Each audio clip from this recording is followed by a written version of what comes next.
Good morning, friends. It gives me great pleasure to welcome the Honourable Minister, Shri V Narayanasamy, to the first session of the second day of the National Editors' Conference. I also extend a very warm welcome to Secretary Personnel, Shri P.K. Mishra, and Secretary Administrative Reforms and Public Grievances, Shri Sanjay Kothari, and other senior officers of the Ministry. As we are all aware, the issues of transparency in governance, how to tackle corruption, how to make sure that the schemes and programs of the Government of India actually reach the people are today much debated topics in the media. The Honourable Minister and his ministry is leading the effort in this direction, and a lot of initiatives have been taken in the last few months. I just mentioned some of the important issues, like the Lokpal Bill, the Whistleblowers Protection Bill, a number of steps for greater transparency and accountability in the system of governance, and also a public grievances redressal mechanism, which is now proposed to be introduced in the rights framework. With these words, I'd now request the Honourable Minister for his opening remarks, after which we will have a question-answer session. Thank you. Thank you, Madam Neelam Kapoor, our Secretary, Department of Personnel, Sri P.K. Mishra, the Department of Administrative Reforms, Sanjay Kothari ji, Additional Secretaries to our Ministry, friends from the media. I am very happy that every year we used to interact with the media about what every ministry is doing for the betterment of the people in this country. In a way, we call it as our performance. Sometimes you write it as non-performance. In the media, you write it. Your criticism is there. But as far as we are concerned, whatever the programs and policies that have been enunciated by the government, and we are trying to implement it step by step. Various ministries we are doing. Yesterday you heard the Honorable Finance Minister, the Railway Board Chairman, Madam Krishnatith, and also Rahman Khan Sahab and Kapil Sibal ji about their ministry. Our ministry is a very, very peculiar ministry where it controls the officers who are in the administration.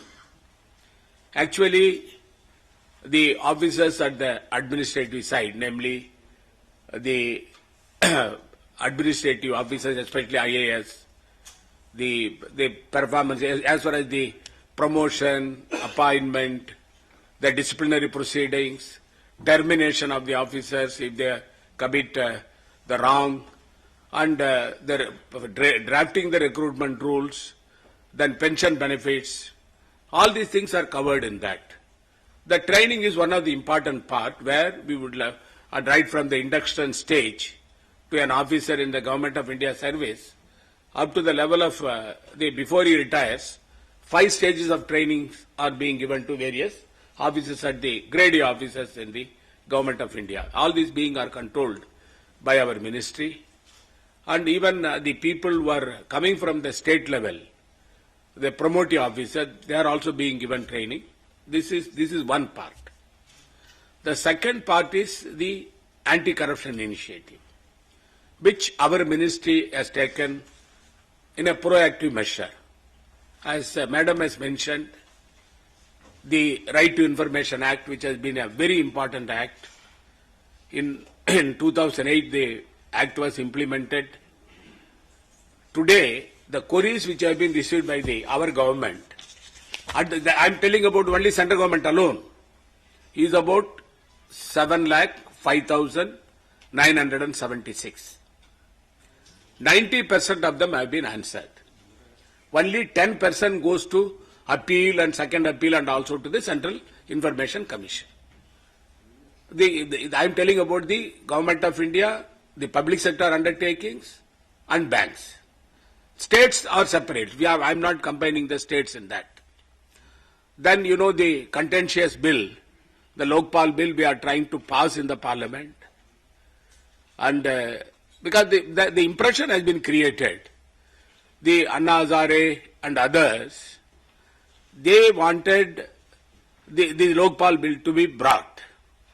This impression has come in the mind of the people, maybe through electronic media and print media, the kind of projection that you have given to them. I would like to correct it slightly. This was not the initiative taken by them. Because of them we are doing it. In fact, successive governments, for the last 30 years they tried.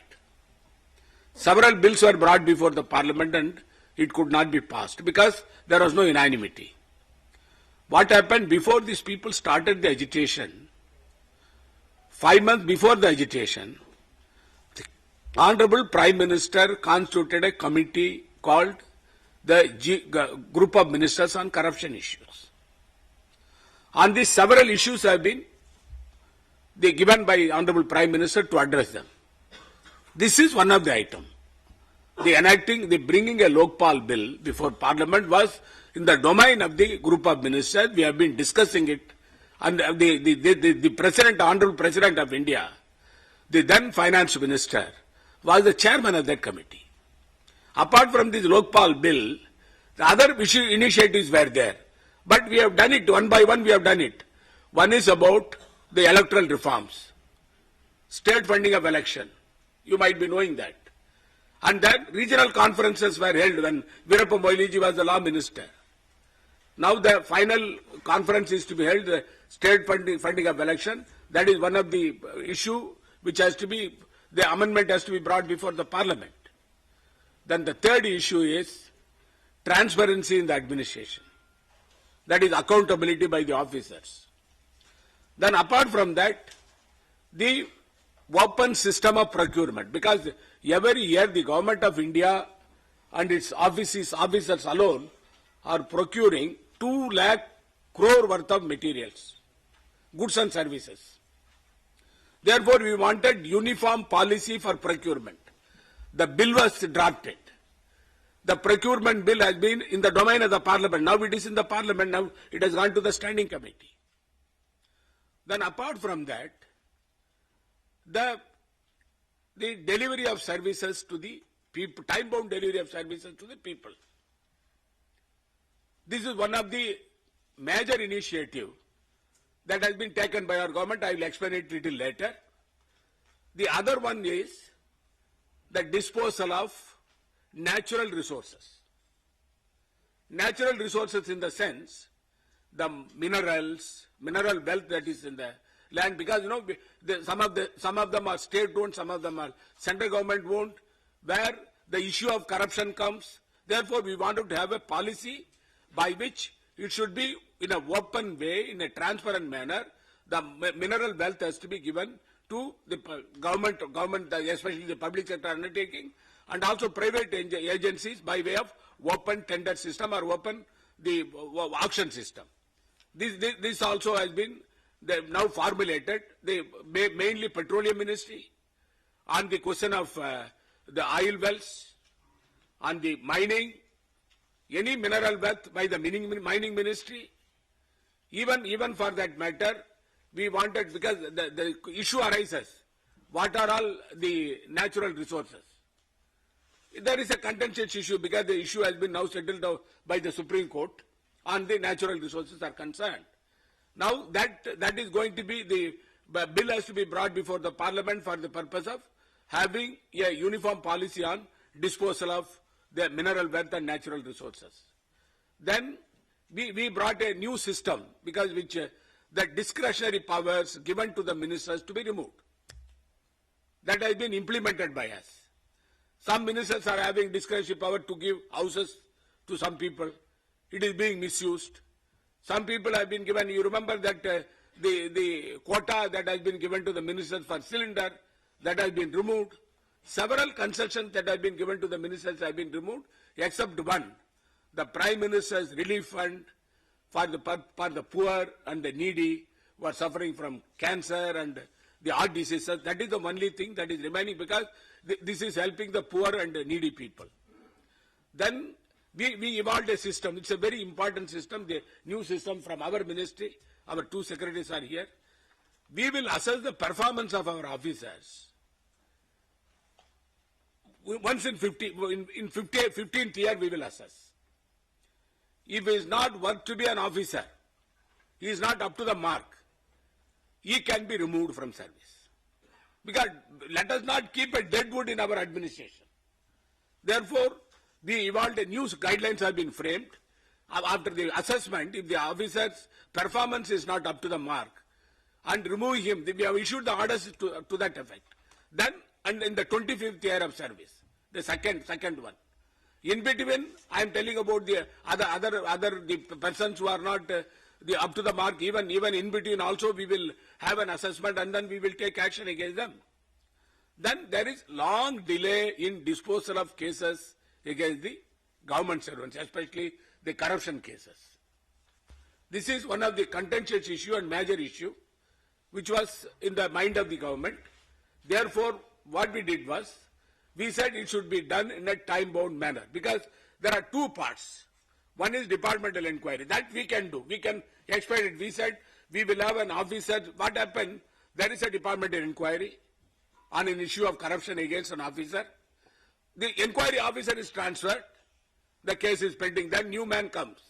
Therefore, we would like to have a panel of officers, inquiry officers, till he disposes of that case. He can continue with that matter, so that he will be able to do justice to the job that has been given to him. And by that, we have minimized the number of the cases pending against them on the disciplinary matter. But the prosecution, sanction for prosecution, one of the major issues, sanction for prosecution. We have issued a guideline saying that maximum 3 months from the date that there is a prima facie case is there against an officer, and within 3 months the sanction has to be given by the nodal ministries and the administrative ministries. If a legal opinion is to be heard from the Attorney General, another 1 month. This is the Supreme Court guideline. Therefore, we have taken it forward, and this has been done. And we have to protect honest officers. For that, what we have done from our side, he said, the officers, because there is an apprehension in the mind of the officers,